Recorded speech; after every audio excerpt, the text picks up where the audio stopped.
Welcome to my course Digital PLM Strategy. Today we are focusing on the customer.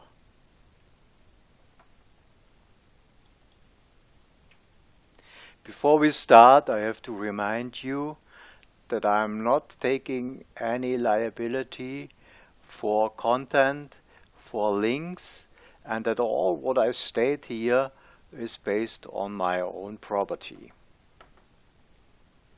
The modus of operandi is that at the beginning of the week, the module videos are delivered on YouTube and on my channel. And you set a subscription to my channel, and then you can easily find and download the video you want. Before we start, some words on my personal transformation.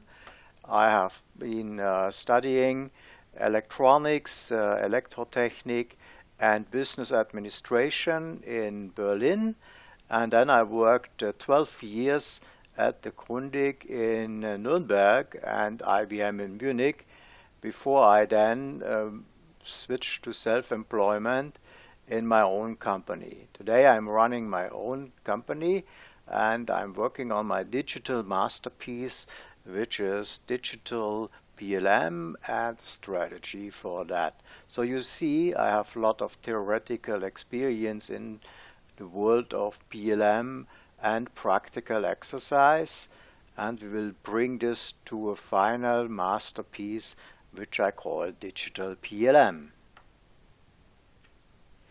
Today we are focusing on customer. Customer is one part of the complete Digital PLM and the strategy overview. The other ones will follow. Now the competition is coming at next, then data assets and innovation, and finally we'll talk about the value of Digital PLM. All you can do is send an email digitalplmstrategy@gmail.com and you will get more information, or you can ask questions for that. Today we are dealing with two parts. One is the first part is about and around the customers, and then we are talking about the PLM and how PLM is affected by the new digital area. Let's start.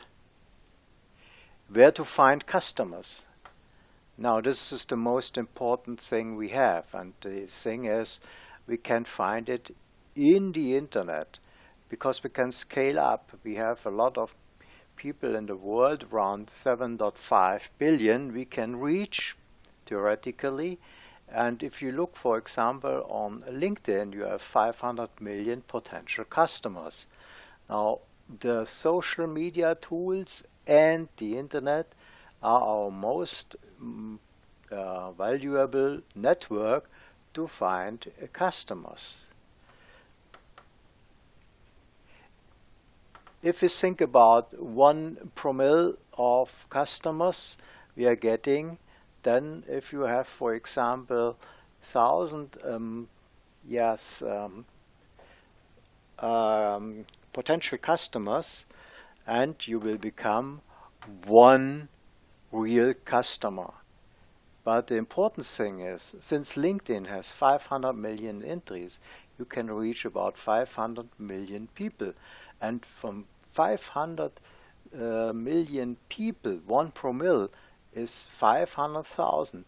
So these are the customers, and this is the real leverage effect you have to keep in mind. The internet makes you able to reach your customers worldwide and on a very high scalable basis.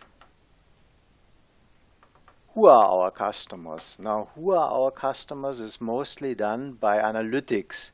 If you see, for example, here in my article, then you will see how many views it had and how many linked it had to another person. So if you see here, for example, entrepreneurs are well doing on this article, and it's mostly done by CEOs, and it's from Zurich. So with analytics you will find your customer and the way to your customer. It's very important that you know that this is existent. Coming to the next point, what is about the internet so popular? Now, this is the disruption politics of the internet. For example, if you see on the right side, these are the companies which are dealing with the internet. And some of them did very good and some not. And the disruptors are those who did very good. They disrupt something, they disrupted in the internet, and they um, get better. And the incumbents are those people or those companies which were affected or negatively affected by the internet. If you look at this Big Squeeze article, then you will easily find that today the internet is very much affected by Apple, by Alphabet, which is basically Google, then Amazon and Facebook, and all others. They have really hard problems to keep on track with the new disruptors. Now, it's very important to understand that the internet splits the enterprises in those who scale up and those who go out of business. Now let's take about the disruptive PLM challenge. For decades, PLM was focusing on products and core products and making the cars and trains and so on better by improving it from the functionality of the products or PLM. Now, this is really product thinking. What we need is, in the digital age, we need a shift to design thinking. Why do we need that? Design thinking is something what the customers want. They buy a product because of a need, and for this need we design something, in this case a product. And so if we want to scale up in the internet, we need a product to fulfill the customer's need, and this is clearly design thinking. That this product has to be very good and of a high quality, that is another case, but this is also important, but this is not the most important thing.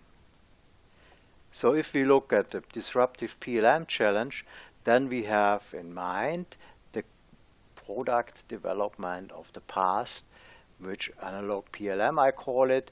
PLM was used in a product-oriented manner to design products. But due to the internet, we are getting more and more digital data out of the products and from the products. So we will shift to an information-oriented PLM in a disruptive manner, so that the analog PLM products will decrease and the information-oriented products will increase. And this will be over time and will be evolving over time. My challenge is to give you hints on how to do so, how to come from an analog world to a digital world, and your challenge is to bring this into your environment or your companies and convince the people to move to the digital world. This is your challenge. Now, for all of us, it's important that we take PLM to a higher level, to a higher value, where all of the available tools, for example the internet, can be used to make more value and to add value to the digital PLM space. Digital, for sure, will become a master. Digital PLM master concept means that the digital world is driving the real world. So the people, the processes and the products will be connected digitally to the PLM world and will become the master, and the analog world will follow. Now we're coming to a very important point. That's it. How can we work smart in the internet? How to become rich by scaling your work? Now, if you understand this chart, only this chart, I've done a good work. Now, if you're traditionally working in a company, you work for money. You work for money and you get money because you have delivered work on a time basis. Let's say 40 hours a week. So what you do in this time, this will be kept by your employer. And this will be given from you to your employer. So you do it the next month, and you do it the month after, and you do it your whole life, but you cannot replicate your work. The replication in the companies does come from replication of products and scale up product. So the employer will scale up your product. For example, he will sell more products with your work on it, and so he gets and earns with the scaling of your work. But in the internet, it's completely different. In the internet, you do the work, you do it once, and then you replicate it, and then you find customers for this, and international consumers. So what you are doing is, you are scaling up your work. You put it once in place, and then you scale it. And there are several tools available to scale it, and you can scale it very simple. You can scale it just simple in your work environment and to another work environment and to administration and on a national basis, and you can scale it to international work on an international basis. So if you can scale your work, if you can get a fixed price on your work, and then scale your work and sell it to different customers on a worldwide basis, that's the way how to make money. Also, what I want to say you is that not only the customer is a big network, you have to reach the customer through the internet, which is a great network for sure.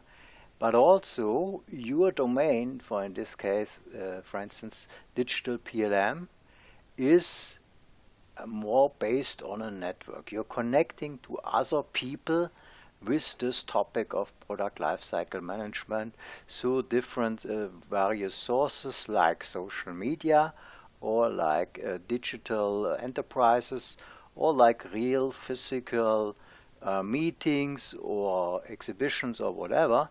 But Digital PLM, it's becoming a more real network, a network of participants in this digital world. For example, here I'm putting into place my ideas deriving from my vision I have on Digital PLM, and then I'm bringing this to the digital medias and I'm bringing this to the social medias. For example, in my case, these are articles or contributions, and these are videos I'm delivering. So these are all done by digital tools, which are mostly at the moment available for free, or you can buy better tools if you have more money and if you get more revenue out of it. So I am leveraging the internet and the available tools from the internet to drive my business. So this is the way how it works in the internet. The future of PLM will be digital, for sure. From my personal point of view, I have shifted from the 80s to 2017, from the analog world to the digital world. I have done it all. I have my analog experiences. I have my PLM experience or CAD experience by that time, and I have also a lot of information and education in the digital tools world. For example, service-oriented architecture, which is becoming a clear basis for cloud-oriented architecture and mainly for the enterprise world or the digital enterprise world. topics are the same.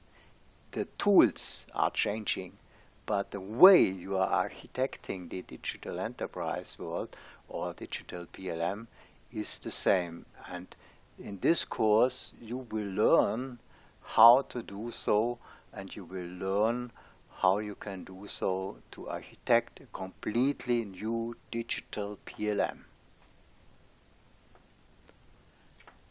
If you need more information on that, then I recommend, for example, my article. There are a lot of articles about PLM on LinkedIn. The first entry could be this one. Then there's a very good book around Custom is Your Network, which is from Professor Rogers of the Columbia State University, where I made my final course degrees in digital business strategies. Then also the Digital Transformation Playbook is very good, and you can take parts out of it and bring this to your environment. How you get it is here, for example, on Amazon, and you simply order it. Now, this was it for today. We dealt with the customer, we dealt with the way how to find customer and why it is important to find customer. Also in the second part, we took the chance to look at PLM and find that PLM is not only product driven, it's also information driven, which makes it very, very, very scalable in the internet. And I'm looking forward to see you in one of my next modules on this course journey, Digital PLM Strategy. Thank you very much for the attention today and have a good day.